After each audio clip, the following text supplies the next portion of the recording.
आज हम chapter 3 start करेंगे। चैप्टर 3 यूनिट 1 का पार्ट ही है। यूनिट 1 में 4 चैप्टर है स्टार्टिंग के, और ये चैप्टर 3 है जिसका नाम है बीटा एंड गामा फंक्शन। तो बीटा और गामा फंक्शन आप लोगों ने पहले कभी नहीं पढ़ा है, तो ये आप लोगों का फर्स्ट टाइम है। क्या होता है बीटा और गामा फंक्शंस?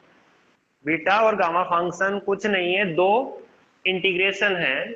इंटीग्रेशन, कुछ इंटीग्रेशन है, उनका नाम हमने बीटा फंक्शन और गामा फंक्शन हमने दिया है। बट वो इंटीग्रेशन जो है इम्प्रॉपर इंटीग्रल है। तो स्पेशल टाइप के दो इंटीग्रेशन है, एक बीटा फंक्शन है और एक को बोलते हैं हम gamma function. One by one हम दोनों के बारे में पढ़ेंगे, और ये हम इसलिए पढ़ रहे हैं क्योंकि इंजीनियरिंग के अंदर ये काफी जगह पे आपको बीटा फंक्शन और गामा फंक्शन आपको यूज आने वाला है। आपको हमेशा पता होना चाहिए बीटा, अगर आपको फंक्शन दे दिया है बीटा इस टाइप से होता है, इसमें दो वेरिएबल होता है, बीटा एम एंड एन। तो इसका क्या फॉर्मूला होता है ये आपको पता होना चाहिए। एंड ऑफ द चैप्टर आपको पता होगा भी। गामा, ये गामा का नोटेशन है, गामा एन, इसकी वैल्यू कितनी होती है? ये भी एक फंक्शन है, इंटीग्रेशन है, इसकी वैल्यू कितनी होती है वो भी आपको eight the end of the chapter आपको पता होगी। तो पहले हम गामा फंक्शन से स्टार्ट करते हैं और उसके बाद हम बीटा फंक्शन पे आएंगे।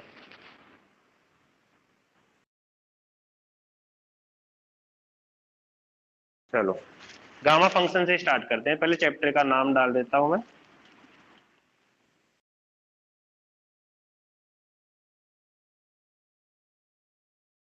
गामा एंड बीटा फंक्शन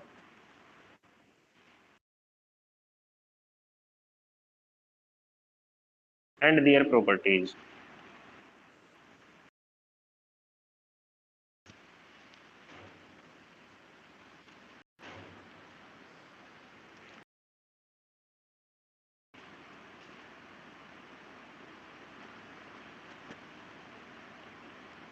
तो स्टार्ट करते हैं गामा फंक्शन से। तो गामा फंक्शन होता है जो basically it's an improper integral of first kind.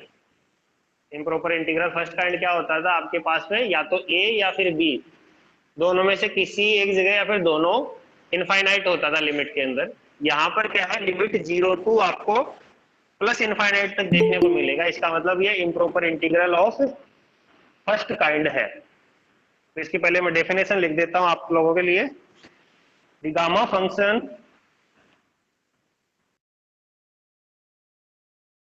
the gamma function of n is denoted by, पहले इसका नोटेशन देख लीजिए, denoted by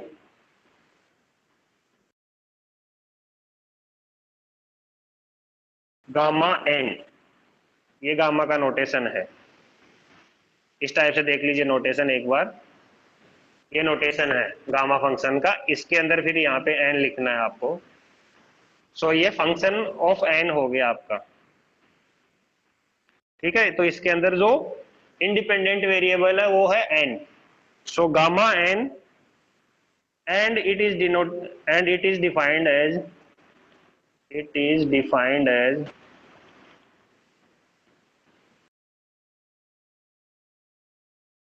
convergent improper integral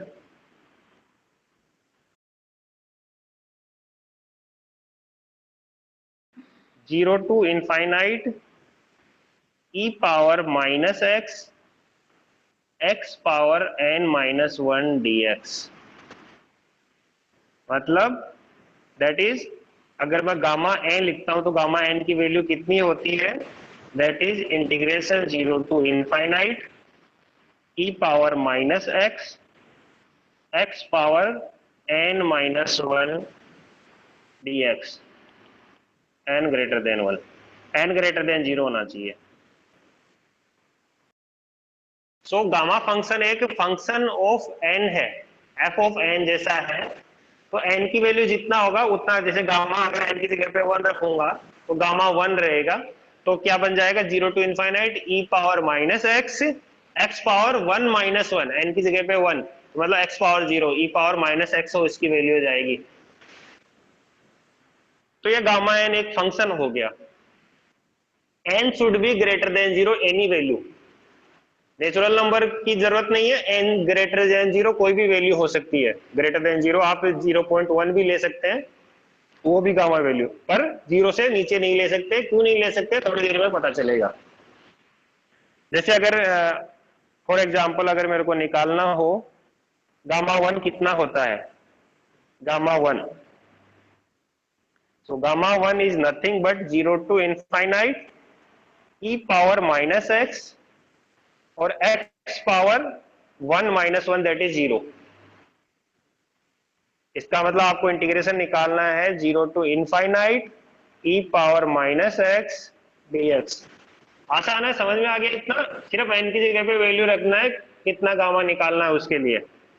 तो ये कितनी वैल्यू आई आपके पास में, इसको कैसे निकाल सकते हैं, limit c goes to plus infinite integration 0 to c e power minus x dx,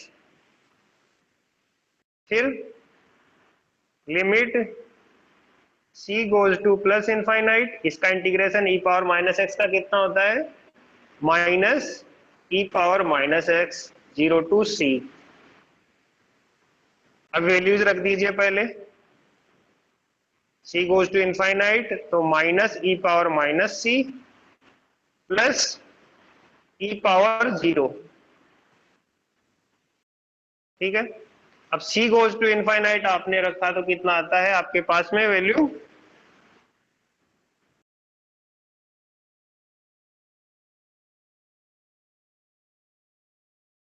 It will be 0. हाँ तो ये कितना आ गया आपके पास में, ये पहले आ गया 0, सी ई पावर माइनस इनफाइनाइट हो जाएगा, सी की जगह पे infinite, e power minus infinite की वैल्यू कितनी होती है 0, प्लस ई पावर 0 की वैल्यू कितनी होती है 1. E power 0 1। Yes right answer.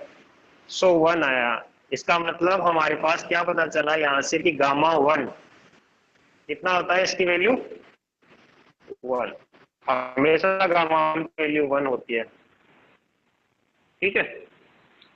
इसी तरह से आप गामा 2 की वैल्यू भी निकाल सकते हैं, गामा 3 की भी निकाल सकते हैं, बट हम ये फंक्शन इस टाइप से है कि हम अगर एक गामा की वैल्यू पता है तो दूसरे गामा की वैल्यू हम निकाल पाएंगे, उस टाइप की रिलेशन यहाँ पे हम बिल्ड करेंगे। सर तो देखो एक स्टेटमेंट मैं देता हूँ आपके पास में और उसका प्रूफ हम देखेंगे। हेलो सर, स्टेटमेंट ये है, कभी भी गामा n+1 की जब वैल्यू निकालनी हो तो वो हमेशा इक्वल रहता है n multiplied by gamma of n के। n ऑब्वियसली ग्रेटर देन 0 होना चाहिए, ठीक है। ये स्टेटमेंट है, ये स्टेटमेंट है। इसका मतलब अगर मेरे को गामा 2 की वैल्यू निकालनी है, गामा 2, तो इसका मतलब n की जगह पे मेरे को 1 रखना है इस स्टेटमेंट में। n की जगह पे 1 रखूंगा तो कितना आएगा यहाँ पर गामा 2 आ जाएगा लेफ्ट साइड में, राइट साइड में 1 गामा 1, तो कितना वैल्यू आया 1 इंटू 1 दैट इज 1। गामा 2 की वैल्यू कितनी होती है 1। अगर मैं आपसे पूछूं व्हाट इज गामा 3, तो गामा 3 मतलब n की जगह पे 2 रखा आपने, तो 2 आएगा। इंटू गामा 2, तो 2 इंटू 1 दैट इज 2, इस तरह से। बट ये फॉर्मूला कैसे आया, इसके ऊपर हमें आना है, फोकस करना है कि ये फॉर्मूला हमने कैसे ड्राइव किया, अदरवाइज हम ऐसा नहीं लिख पाएंगे। तो ये हम बाद में करेंगे, पहले हम ये देखते हैं फॉर्मूले का प्रूफ क्या है, ये कैसे आया है प्रूफ। हमारे पास डेफिनेशन के according, by definition gamma n+1 का फॉर्मूला कितना होता है, इसके ऊपर हम जाते हैं, क्योंकि हमारे पास डेफिनेशन जरूर है गामा फंक्शन की। ये डेफिनेशन है गामा n की, ये हमेशा हमारे दिमाग में रहनी चाहिए कि गामा n की definition 0 to infinite e power minus x power n-1 gamma n की है। अगर गामा n+1 चाहिए तो n की जगह पे n+1 रख देंगे, ठीक है। तो गामा n+1 की डेफिनेशन कितना होगी यहाँ पर, 0 to infinite power minus x n+1, n+1 -1, तो +1 से -1 कैंसिल हो जाएगा। So by definition of gamma function, this becomes 0 to infinite e power minus x और x power n plus 1 minus 1 यहाँ पे dx, इस तरह का इंटीग्रेशन कुछ बनता है। इसको मैं इस तरह से लिख दूं 0 to infinite e power minus x power n हो गया ये x पावर n dx, ठीक है। अब ये इंटीग्रेशन है, इंटीग्रेशन के अंदर आपको दो फंक्शन दिखाई दे रहे हैं, एक एक्सपोनेंशियल है, एक अलजेब्रिक है, एक एक्स पावर में एक एक्सपोनेंशियल है। अब इंटीग्रेशन करेंगे और फर्स्ट फंक्शन किसको लेंगे, आइलेट के according x power n should be first function और एक्सपोनेंशियल हमेशा लास्ट फंक्शन रहता है, वो लास्ट में सेकंड फंक्शन हो गया। तो इसका इंटीग्रेशन करेंगे हम। तो यहाँ पे मैं लिख दूं लिमिट, तो c गोज टू इनफाइनाइट, इस तरह से लिख देता हूं मैं, और इसका इंटीग्रेशन करने हम लग जाते हैं। तो इंटीग्रेशन कितना आता है, first function as it is x power ऐसे कैसा रहेगा, integration of second function e power minus x, right. फिर माइनस इंटीग्रेशन फर्स्ट फंक्शन का डिफरेंशिएशन, तो फर्स्ट फंक्शन का डिफरेंशिएशन कितना आता है, n into x power n minus 1, और second function integration e power minus x, फिर यहाँ पे dx and then again dx, और ये जो भी इंटीग्रेशन निकाल देंगे उसको 0 टू c तक हमें वेरी करना है। क्लियर है यहां तक सबको? Okay, now limit c goes to infinite e power minus x, कितना होता है इसका integration, xn into e power minus x, वो माइनस साइन के साथ में ना, इसको 0 टू c हमें पुट करना है। इसका इंटीग्रेशन हो चुका है, माइनस ये n बाहर ले आता हूं मैं, integration x power n minus 1 है, और e पावर माइनस एक्स का इंटीग्रेशन कितना हुआ, e power minus x upon minus 1, क्या उस माइनस 1 को मैं बाहर ले आऊं, माइनस n को प्लस n कर दूं, इसको मैं प्लस n कर दिया हूं, इसको फिर हमें वेरी करवाना होगा 0 टू c। अभी एक इंटीग्रेशन और बचा है, इसको मैं इस तरह से लिख दूं limit c goes to infinite, पहले इसको हम सोल्व कर ले, c और 0 अगर इसमें पुट कर ले, तो इसमें c पुट किया मैंने, c कहां पुट करना है मेरे को, किसकी जगह पुट करना है, x के रिस्पेक्ट में किया तो x की जगह पे c पुट करना है हमें, तो minus c power n e power minus c, फिर माइनस, तो माइनस माइनस हो गया प्लस 0 इंटू ई पावर 0, यानी 0 इंटू 1 इज 0, तो ये हो गया इतना, प्लस n बाहर है, limit c goes to infinite, integration 0 to c, ऐसा लिख दूं मैं इसको तो चलेगा, e पावर माइनस एक्स लिख दूं पहले, e power minus x, x power n minus 1 dx, ठीक है। नाउ इसमें लिमिट आपको लगाना है, पहले आपको मैंने सिखाया लिमिट लगाना, इसकी लिमिट आप फाइंड आउट करो, minus c power n e power minus c, c goes to infinite पे कितनी वैल्यू निकल के आती है आप सबको निकालना आना चाहिए। इस लिमिट को निकालो जो आपको दिखाई दे रही है और मेरे को आंसर बताओ। प्लस आगे वाला क्या बन गया आपके पास में, इसको मैं लिख सकता हूँ 0 to infinite e power minus x, x power n minus 1 dx। ये क्या है आपके पास में, आपको देखा हुआ लग रहा होगा, ये गामा एन है, ये गामा n है, n और ये हो गया गामा n, ठीक है ना। ये गामा n का फॉर्मूला है जो राइट में आपको दिखाई दे रहा है।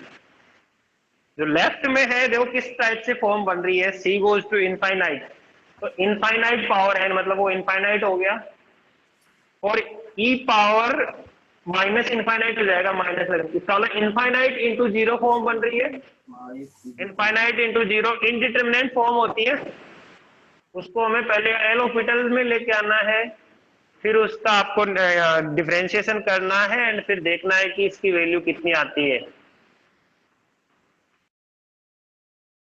देखो रफली अगर मैं तुम्हें दिखाऊं, इधर मैं डायरेक्टली इधर वो नहीं करता हूं, तो ये किस टाइप से लिमिट बनती है, इधर limit c goes to infinite, तो इस माइनस को तो मैं बाहर रहने इग्नोर करता हूं माइनस को, तो c power n e power minus c, ये बन रही है इनफाइनाइट इंटू जीरो फॉर्म बन रही है।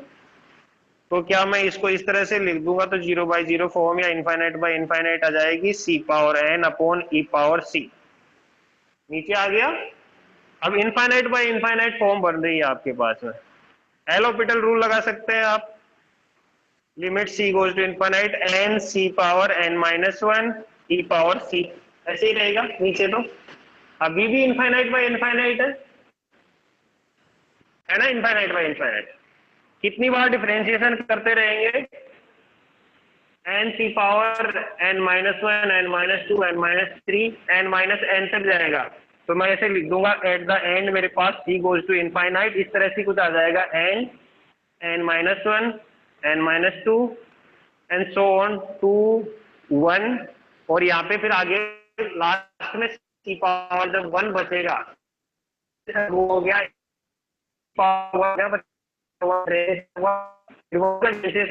एट द एंड में जीरो आना ही है, ठीक है। यहाँ कांस्टेंट जैसा दिखा ई पावर सी नीचे, तो यही रहेगा। सी के रिस्पेक्ट में डिफरेंशिएशन करें क्योंकि तो सी गोज टू इनफाइनाइट हो रही है, तो सी के रिस्पेक्ट में ही करेंगे ना हम डिफरेंशिएशन। तो अभी देखो ऊपर सी गोज टू इनफाइनाइट, ऊपर सी दिखाई दे रहा है कि आपको, सी तो नहीं है ऊपर, सिर्फ एन एन माइनस वो है, एन गोज टू इनफाइनाइट नहीं बोला है मैंने, सी गोज टू इनफाइनाइट बोला है। तो ऊपर कुछ कांस्टेंट है, जो भी है कुछ एक पर्टिकुलर टर्म है, चाहे वो कितनी भी बड़ी हो, बट नीचे सी गोज टू इनफाइनाइट में नीचे इनफाइनाइट में चला गया, तो सम फाइनाइट क्वांटिटी अपॉन इनफाइनाइट कितना होता है, जीरो, तो ये जीरो आ जाता है। इस तरह से ये जीरो आ गया है यहाँ पर। तो यहाँ पे इसको मैं थोड़ा ब्रैकेट में लिख देता हूं, ये जीरो आ गया यहाँ पर, और इसकी वैल्यू कितनी हो गई आपके पास में, एन गामा एन। देयरफॉर हमारा ये फॉर्मूला बिल्कुल ठीक हो गया, गामा एन प्लस वन की वैल्यू हमेशा एन इंटू होनी चाहिए। सर इस इक्वेशन में सर सी को एज अ वेरिएबल दिया गया है सर। सी को एज ए वेरिएबल हमने यहाँ पे लिया, c power n e power minus c, यहाँ पर हमने ली सी को इनफाइनाइट के ऊपर इनफाइनाइट इंटू जीरो फॉर्म बन रही थी, ठीक है। तो जो उसकी जो लिमिट हमारी वेरी करती है उसी रिस्पेक्ट में हम डिफरेंशिएशन करते थे ना एल ऑर्बिटल रूल में, इफ यू रिमेम्बर। ठीक,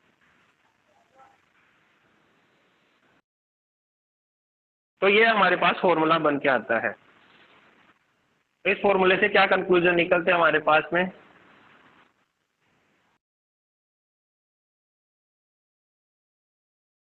गामा एन प्लस वन की वैल्यू तो कितनी होगी, एन गामा एन, अभी अभी हमने निकाला है।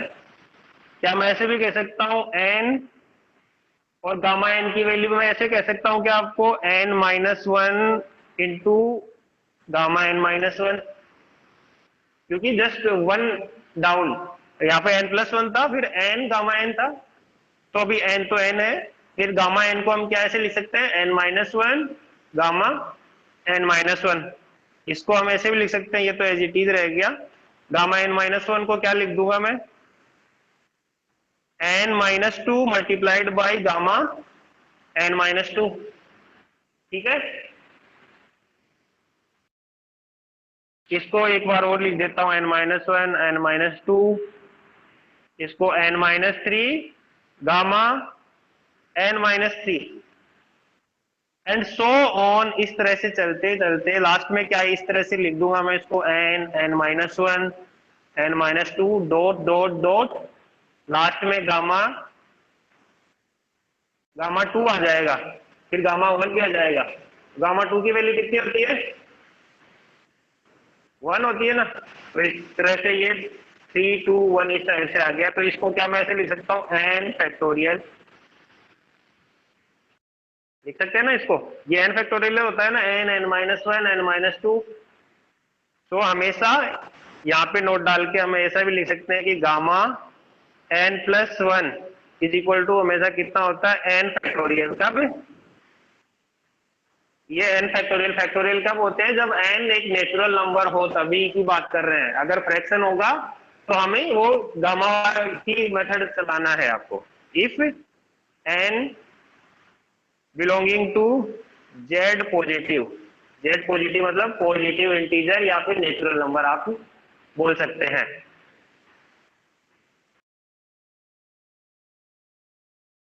ये हो गया। और एक दूसरा फॉर्मूला आपके पास में ये आया था n plus 1 is equal to n gamma n। ये हमेशा के लिए है ये, जब n चाहे तो वो इंटीजर हो चाहे नॉन इंटीजर हो, सभी के लिए n ग्रेटर देन 0 के लिए ये वैलिड है। ठीक है। तो अगर आपके पास में क्वेश्चन आए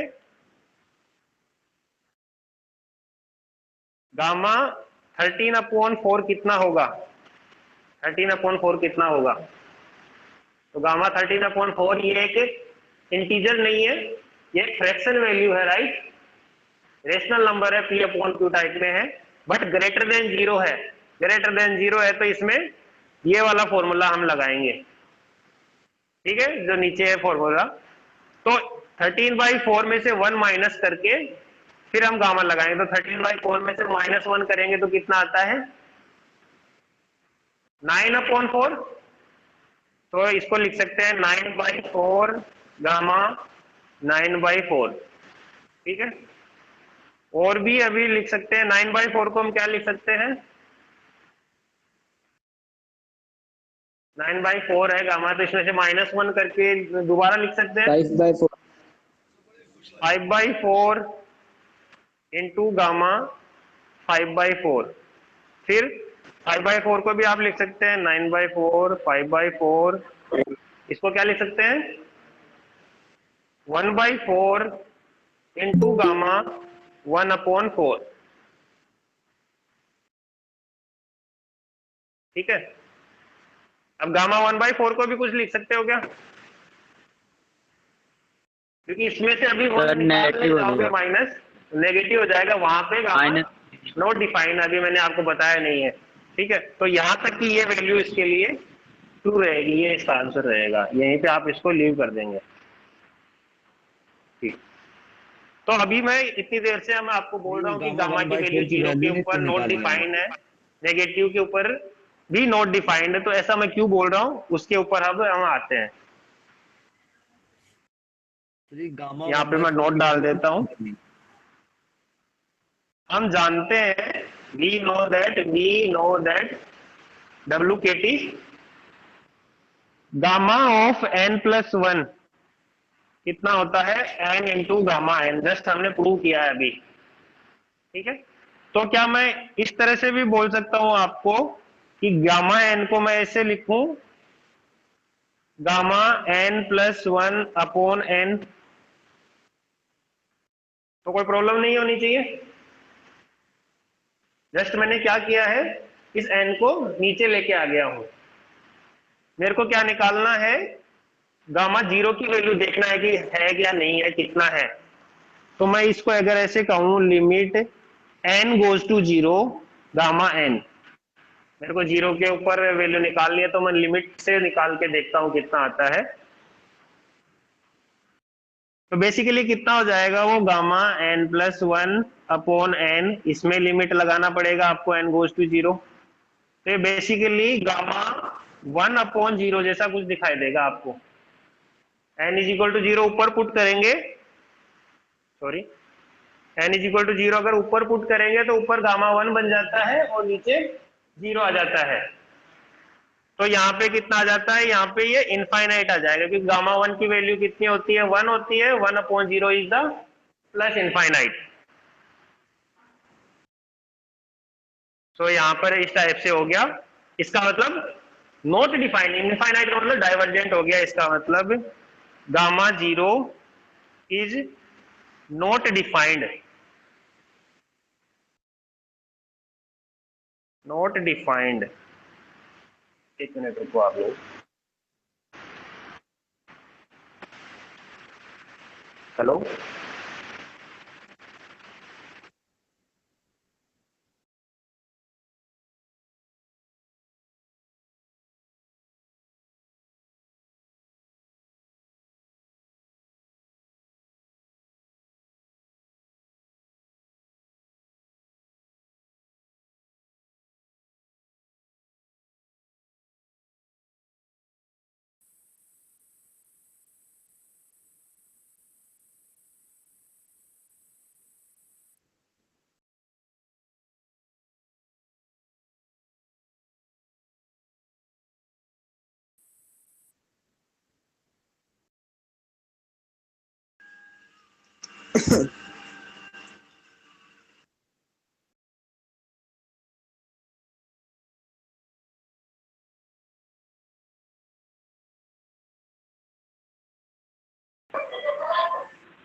तो आपको समझ में आया कि गामा जीरो की वैल्यू नॉट डिफाइंड है। अब नेगेटिव वैल्यूज के लिए भी क्यों नॉट डिफाइंड है वो भी हम देख लेते हैं। देखो कैसे लाएगा। अभी अभी हमने देखा कि गामा एन की वैल्यू कितनी होती है, गामा n+1 अपॉन एन होती है, राइट। देखा ना अभी। अगर मैं n+1 ऊपर और नीचे दोनों साइड में अगर मैं मल्टीप्लाई करता हूं, ऊपर अगर मैं n+1 ऊपर मल्टीप्लाई करता हूं n+1 गामा n+1 अपॉन यहाँ पे n+1 इंटू एन, कोई फर्क नहीं पड़ा। क्या मैं इसको ऐसे लिख दूं, गामा n+2, ऊपर मैं लिख सकता हूं गामा n+2 होता है क्या, n+1 इंटू गामा n+1 होता है ना, 1 एक्स्ट्रा हो जाएगा अपॉन यहां पर आपका इस तरह से आ जाएगा n इंटू n+1। ठीक है। तो अभी अभी हमने क्या बात की कि गामा जीरो नॉट डिफाइन है। अगर मैं आपसे आपसे अब पूछूं कि गामा -1 कितना है, तो -1 के लिए ऊपर तो कितना हो जाएगा, गामा 1 बन जाएगा। इधर पुट करेंगे तो -1 पुट करेंगे n की जगह पे, तो उधर 1 बन जाएगा ऊपर, और नीचे -1 इंटू जीरो हो जाएगा यहाँ पे -1+1। तो ये अगेन कितना हो गया, इनफाइनाइट हो गया, नहीं हो गया। इसका मतलब -1 के लिए भी ये नॉट डिफाइन है। इसी तरह से अगर अब इसके अंदर आगे n+3 ऊपर और नीचे दोनों में मल्टीप्लाई करूंगा मैं, तो फिर वो गामा n+3 ऊपर आ जाएगा। ठीक है, और नीचे n+1 n+2, फिर n इज इक्वल टू आप -2 रखोगे तो अगेन जीरो आ जाएगा, एंड सो ऑन। इसलिए मैं ऐसे लिख सकता हूं कि gamma n is equal to हमेशा gamma n+1 upon n, gamma n+2 upon n into n+1, या फिर ऐसे लिख सकता हूं gamma n+3 upon n, n+1 n+2 and so on.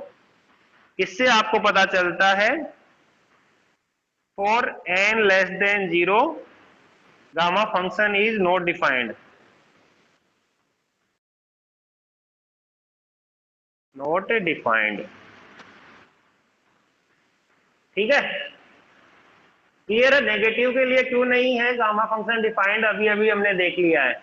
Zero के लिए नहीं डिफाइंड है। किसी को कोई डाउट है तो बताओ।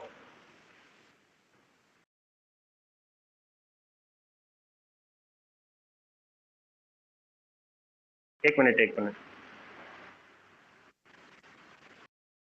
कहां पर n+1 की जगह पे n+2?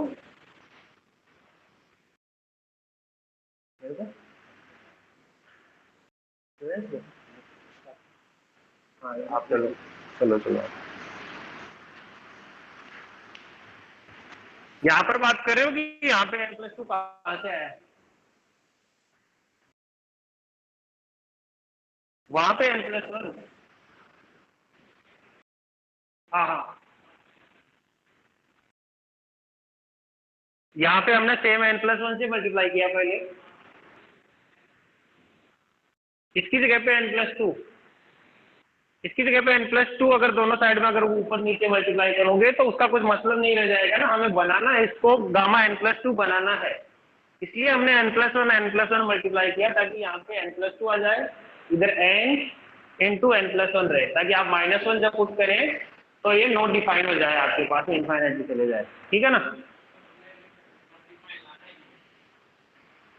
हाँ, क्योंकि ऐसा करेंगे तभी आएगा ना हमारे पास आंसर। तो हमें करेक्ट रखना है। अगर तुम सोचो n+2 अगर मल्टीप्लाई करते हो ऊपर और नीचे, सपोज तुम्हारे अकॉर्डिंग जाते हैं, ये बोल रहे हैं यहाँ पे n+2 क्यों नहीं मल्टीप्लाई किया, n+1 ही क्यों मल्टीप्लाई कर रहे हैं, क्या हमें ये नॉट डिफाइंड लाना है? हमें लाना नहीं है, ऐसा होता है इसलिए हमने करके बताया है। सपोज n+2 मल्टीप्लाई करते हैं आप दोनों ऊपर और नीचे, तो यहाँ पे n+2, यहाँ पे गामा n+1 रहता। ठीक है, क्योंकि वो n+2 गामा n+2 बन नहीं पाता। ठीक है, और यहाँ पे n+2 और n, फिर आप n की जगह पे -1 रखते, n की जगह पे कितना रखते? -1। तो यहाँ पे तो गामा 0, यहाँ पे पहले से इनफाइनाइट आ जाता ना। तो इनफाइनाइट अपॉन समथिंग तो अलग टाइप में दिखाई देता आपको यहाँ पे सम फाइनाइट क्वांटिटी अपॉन 0 दिखा के हमने दिखाया है कि नॉट डिफाइंड है। आईपैड बंद हो गया।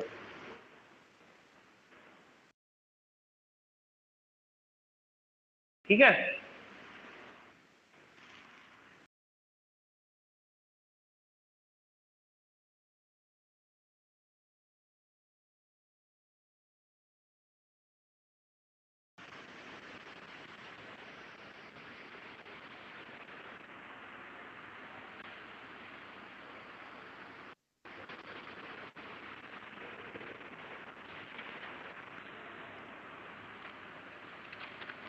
तो आज की क्लास में हमने क्या देखा है कि सिर्फ ज्यादा कुछ नहीं देखा, गामा फंक्शन की क्या डेफिनेशन होती है और किस टाइप से आप इंटीजर गामा फंक्शन के लिए गामा n+1 की वैल्यू n फैक्टोरियल होती है। ठीक है ना? गामा n की वैल्यू नहीं होती है, गामा n+1 की वैल्यू n फैक्टोरियल होती है जब n पॉजिटिव इंटीजर होगा तब। और अगर n कोई भी n ग्रेटर देन 0 है देन उसकी value gamma n+1 is equal to n into gamma n होता है। ठीक है, ये आपको याद रखना आज की क्लास के लिए। कल की क्लास में इस टाइप की और रिलेशन हम देखेंगे और उसके बाद में ये काफी इंटरेस्टिंग बन जाएगा। तो आज हम यहीं पे स्टॉप करते हैं।